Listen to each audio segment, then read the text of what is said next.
ઝોઝ અલસીપુર ગ્રામજનો દ્વારા ગેરકાયદેસર રેતી કાઢતા રેતી માફિયાઓ સામે કાયદેસરની કાર્યવાહી કરવાની નિવાસી કલેક્ટરને આવેદનપત્ર આપવામાં આવ્યું.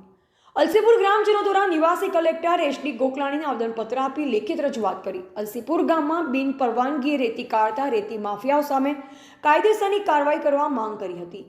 જેમાં તેઓ દ્વારા જણાવેલ કે અલસીપુર ગામમાં આરસીસી રોડ બનાવવામાં આવેલ છે અને આ રોડ ઉપરથી બિન પરવાનગીએ રેતી કાઢી રેતી માફિયાઓના ટ્રેક્ટરો મોટી ગાડીઓ આ રોડ પરથી પસાર થાય છે, જે કારણે આરસીસી રસ્તો તૂટી જવાના ભયના કારણે આ રસ્તા પરથી ટ્રેક્ટરો મોટી ગાડીઓ ન લઈ જવા ગ્રામજનો દ્વારા રેતી માફિયાઓને કહેવામાં આવતા રેતી માફિયાઓ દ્વારા ગ્રામજનોને ગાળો બોલી જાનથી મારી નાખવાની ધમકી આપવામાં આવે છે. આ અંગે 2 મહિના અગાઉ નાયબ કાર્યપાલક છોટાઉદેપુર તેમજ ઝોઝ આઉટપોસ્ટમાં પણ લેખિત ફરિયાદ કરવામાં આવેલ છે, પરંતુ હજુ સુધી કોઈ કાર્યવાહી રેતી માફિયાઓ સામે કરવામાં આવી નથી. જેથી વહેલી તકે રેતી માફિયાઓ સામે કાર્યવાહી કરવામાં તેમજ ગામમાં બંદોબસ્ત આપવા રજૂઆત કરવામાં આવી. આ પ્રસંગે ગ્રામજનો મોટી સંખ્યામાં ઉપસ્થિત રહ્યા હતા. મારું નામ રાઠવા જયંતિભાઈ જેતિયાભાઈ, ગામ અલસીપુર. આ રેતી માટે અમે ખનીજ ખાતામાં પણ પહેલી અરજી આપી છે, પોલીસ સ્ટેશનમાં પણ અરજી આપી છે. અત્યારે કલેક્ટર સાહેબને અરજી આપવા આવ્યા છે. જાહેર જનતા માટે રસ્તો બનાવ્યો છે. અહીંયા રેતીના બેફામ ટ્રેક્ટરો ચાલે છે અલસીપુર ગામમાં. એ ટ્રેક્ટરો રેતી બંધ થાય એવું અમારે કહેવાનું છે ગામ લોકોનું બધાનું. મારું નામ કલ્પેશ રાઠવા છે. હું અલસીપુરથી આવું છું. અમારે એક જ પ્રોબ્લેમ છે કે વારંવાર રેતી બંધ કરાવવાનો પ્રયાસ કર્યા હોય તે એ લોકો અમને થાક ધમકી આપે છે.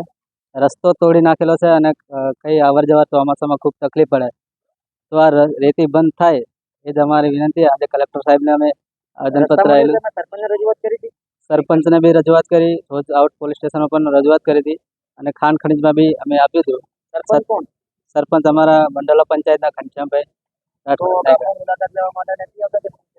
આવે છે, પણ એમને બી ખબર નહીં, વધારે કંઈ કહી નહીં શકતા એવું લાગે.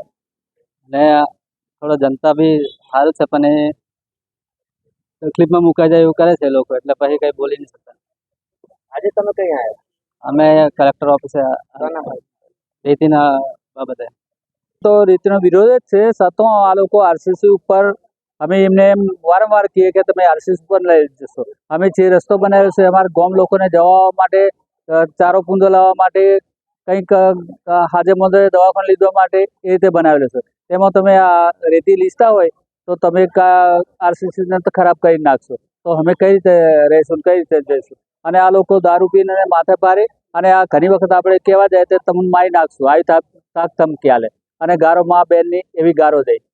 તો તમે કોઈ જગ્યાએ જાણ કરી કે પોલીસ? હા, પહેલી સાહેબ પોલીસ સ્ટેશને હું જાણ કરેલ છે, પહેલા ખનીજ ખાતામાં હું જાણ કરેલી અને જોધ પોલીસ આઉટમાં, અને ખનીજ ખાતામાં ઉદયપુર જ કરેલી અને જાણ તો કરેલી સાહેબ, પણ કોઈ હાથ પર એ કોઈ પગલો લીધો નથી અમારે. આજે અમે રેતી આ બંધ કરાવવા માટે જ આવેલા છે. તો આજે કલેક્ટર સાહેબને આપેલી છે અરજી. મારું નામ રાઠવા દીપસિંહભાઈ પારસિંહભાઈ. અહેવાલ ઇમરાન મિર્ઝા, સંબંધ ભારત ન્યૂઝ, છોટાઉદેપુર.